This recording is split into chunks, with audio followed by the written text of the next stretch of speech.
Mga kapuso, 47 araw na lang, Pasko na. Kaya patok na naman ang iba't ibang night market tulad sa Green Hills San Juan na binuksan na para sa mga mamimili. At saksila si Jamie Santos.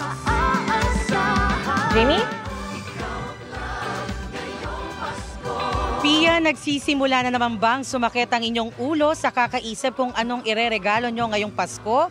Pues baka makita nyo na ang perfect gift para sa inyong mga mahal sa buhay dito sa Green Hills Night Market. Ihanda na ang inyong listahan dahil ngayon pa lang pwede nang mag-Christmas shopping.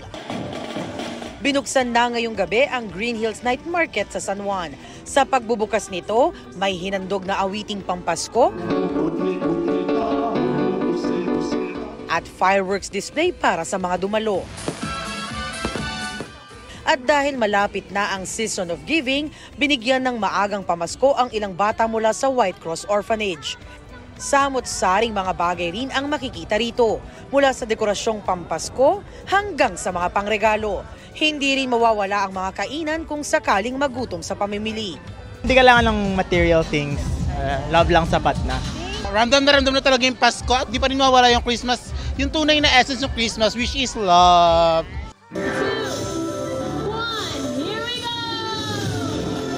Ramdam na ramdam rin ang Pasko sa Bonifacio Global City, Taguig, matapos i-unbox at pailawan ang kanilang higanteng Christmas tree. Sinabayan din iyan ng isang drum and lyre exhibition at pag-awit ng award-winning vocal group na Pinopela.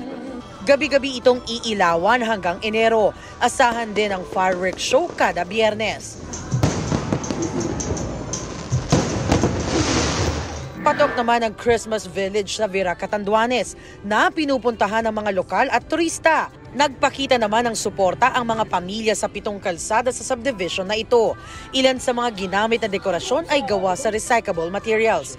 Bukas ito sa publiko mula alas 6 hanggang alas 11 ng gabi. Muli namang masasaksihan ang musical dancing fountain sa Vigan, Ilocos Sur matapos masira ng bagyong Egay noong Hulyo. Mag-uumpisa ito ng alas 7:30 hanggang alas 8 ng gabi.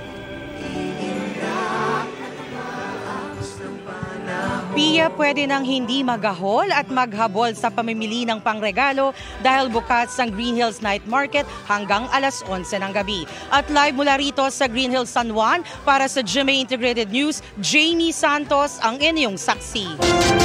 Mga kapuso, sama-sama tayong maging saksi. Mag-subscribe sa GMA Integrated News sa YouTube. Para sa mga kapuso abroad, samahan niyo kami sa GMA Pinoy TV at sa www.gmanews.tv.